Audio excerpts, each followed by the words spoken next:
she just did what nobody thought was possible. In less than a week, she eliminated Elina Svitolina and Elina Svitolina, two of the toughest players on the planet. And the statistics reveal something even more shocking. Welcome back to Court Legacy. While our primary focus is usually breaking down the tactical chess match on the basketball court, true athletic dominance and elite strategic execution demand our attention, no matter the sport. Today we are setting aside the mainstream narratives and the surface-level highlights to read between the lines of what might just be the most spectacular sequence of performances in modern women's sports. We are talking about the unprecedented, relentless, and tactically brilliant run of the pride of the Philippines, Alexandra Eala, and her historic campaign at the Steffi Graf Stadion in Berlin. If you are a casual fan, you might look at a tennis match and only see the final scoreline. You see who walked to the net in defeat. But if you truly want to understand the sport, you have to look much deeper. You have to analyze the statistics, the subtle defensive adjustments, and the psychological warfare that completely alters the geometry of the court. Going into this tournament, the hierarchy of the professional tour felt entirely solidified. You had the established giants, players with overwhelming physical advantages and years of battle-tested experience. Players like Elina Svitolina, equipped with one of the most terrifying serves in the history of the women's game. And players like Elina Svitolina, a master of defensive resilience and tactical grinding who has made a career out of breaking the physical and mental will of her opponents. Nobody expected a young Filipina to walk into that stadium and systematically dismantle both of them. The experts predicted early exits. The betting odds heavily favored the veterans. But Alexandra Eala did not step onto the court just to participate. She stepped onto the court to completely rewrite the script through sheer pusso, combined with a breathtakingly high tennis IQ. She delivered a masterclass in modern tactical warfare. So, let us completely deconstruct the anatomy of these two historic upsets. Let us look at the cold hard data, the serve efficiencies, the return depths, and the psychological breaking points of both Svitolina and Svitolina. We begin with the match against the towering, hard-hitting Elina Svitolina. On paper, this looked like a severe mismatch in terms of raw power. Svitolina is famous for a massive first serve that routinely wins her free points and bails her out of trouble. When the match concluded, the scoreboard read 7-5, 6-4 in favor of Eala. That is not a lucky upset. That is pure domination. The first thing that jumps off the stat sheet is the ace count. Svitolina hammered down 13 aces over the course of 2 sets while Eala managed only 4. For the untrained eye, that 13-4 disparity would suggest that Svitolina was completely dictating the terms of engagement. And, to some extent, her first serve was indeed lethal. When it landed in the box, she won a staggering 81% of those points. But tennis is an incredibly complex puzzle, and the ace count is merely an illusion. The entire narrative of this match flips when we look at first serve percentage. Svitolina, swinging for the fences, only landed 61% of her first serves. Eala, prioritizing precision, depth, and placement over raw speed, landed 69% of hers. That 8% difference is the critical crack in the armor that Eala exploited beautifully. Because Svitolina missed 39% of her first serves, she was constantly forced to rely on her second serve. And that is when the match completely changed. This brings us to the single most important statistic of the entire contest, the second serve win percentage. When Eala was forced to hit a second serve, she exhibited the poise of a seasoned champion, winning a highly impressive 67% of those points. She used heavy topspin to kick the ball up high, pushing Svitolina out of her strike zone and neutralizing any aggressive return. But when Svitolina had to hit a second serve, it resulted in a catastrophic collapse. She won an abysmal 35% of her second serve points. Think about the psychological weight of that number. It means that every single time Svitolina faulted on her first serve, she knew she had a 65% chance of losing the point entirely. Alexandra Eala turned into an absolute predator on the baseline. She stepped inside the court, cut off the angles, and took Svitolina's second serves exceptionally early. Her anticipation was flawless. By taking the ball on the rise, she robbed Svitolina of the one thing she needs most: time. We can see the devastating impact of this aggressive return strategy in the receiving points data. Eala won 27 points returning Rybakina's serve, compared to just 22 for her opponent. This relentless pressure on the second serve inevitably led to breakpoint opportunities, the ultimate test of nerves. Eala generated 7 breakpoint chances and ruthlessly converted 3 of them. Rybakina, despite her massive power, was so suffocated by Eala's baseline depth that she only managed to create 2 breakpoint opportunities the entire match, converting just 1.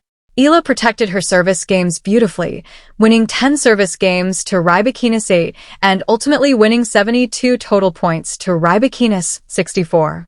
She completely exposed Rybakina's deepest vulnerabilities, and the global audience stood frozen in disbelief. The tennis world was buzzing after Eala eliminated Rybakina, but the skeptics remained loud. They argued that beating a power hitter, who had an off day on her second serve, was one thing. Playing Elina Svitolina in the quarterfinals would be a completely different challenge. Svitolina does not overpower you. She tortures you. She is a defensive maestro, a human backboard who retrieves everything, extends rallies past the 20-shot mark, and waits for her frustrated opponent to pull the trigger too early and make an error. Beating Svitolina requires immense patience, supreme cardiovascular conditioning, and ironclad shot tolerance. So, what did Alexandra Eala do? She walked out onto the court and beat Svitolina at her own game, securing another straight sets victory, 6-3, 6-4. The service battle in this match was fascinating. Svitolina hit 4 aces to Eala's 3. Svitolina was highly consistent, landing 73% of her first serves in. Eala, feeling the immense pressure of the quarterfinal stage, only landed 59% of hers.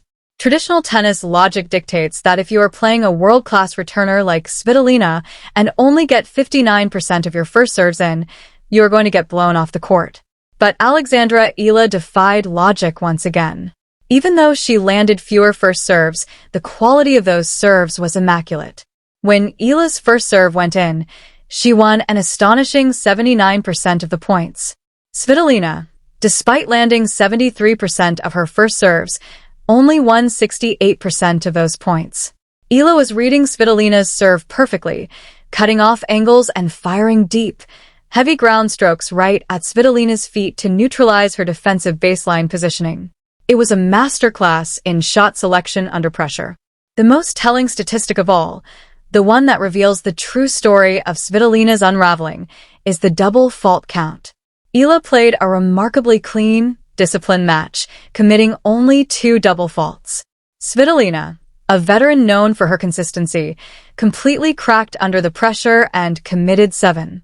Why did a premier defensive specialist double fault 7 times?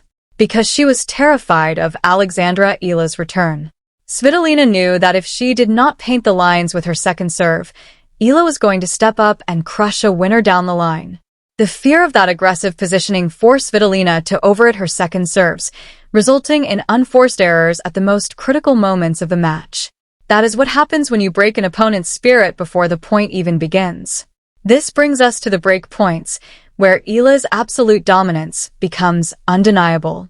Svitolina managed to generate 6 breakpoint opportunities and converted 3 of them, a solid performance. But Eala's return game was operating on a completely different level. She generated a jaw-dropping 10 breakpoint opportunities on Svitolina's serve. 10 times she had the veteran backed against the wall, and she successfully converted 5 of those breaks.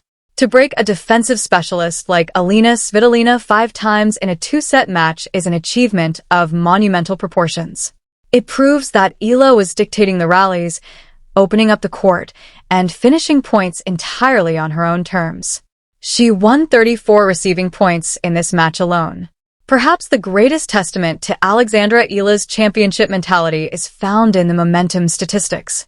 Tennis is a game of extreme emotional swings. At one point in the match, Svitolina found her rhythm and went on a blistering run, winning 9 consecutive points. For a young player, watching a veteran rattle off 9 straight points is usually a death sentence. It is the moment where self-doubt creeps in and the racket feels heavy. But Alexandra Eala simply erased it from her memory.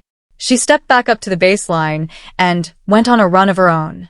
While Svitolina won 9 consecutive points, Eala responded by winning 4 entire games in a row. When Eala locked in, she did not just win a few points. She completely took the racket out of Svitolina's hands. By the final point, Eala had amassed 66 total points to Svitolina's 58, winning 12 total games to her opponent's 7. What we have witnessed is this. Alexandra Eala is an absolute force of nature, possessing a tactical toolkit capable of dismantling any style of play. Against Rybakina, she weathered a hurricane, maintaining a high first serve percentage and turning her opponent's second serve into a nightmare. Against Svitolina, she outgrinded the grinder, exposing the serve to force 7 double faults and generating 10 break points by refusing to ever settle for a passive rally. Her game is built on a foundation of immaculate footwork and supreme emotional control. This run is a watershed moment. It officially announces her arrival as a legitimate threat to the highest echelons of women's tennis. She is carrying the hopes and dreams of over 100 million Filipinos, embodying the heart and fighting spirit of an entire nation. If Alexandra Eala can dismantle Rybakina's power and outlast Svitolina's defense, the question is no longer whether she belongs among the elite. The question is, who can stop her? In our next video, we are going to break down her upcoming semi-final opponent, analyzing the exact tactical matchups and showing you whether Eala can complete this miraculous run, or if the next giant will finally find a way to halt her momentum. You do not want to miss it. Subscribe to Tennis Unfiltered, and we will see you there.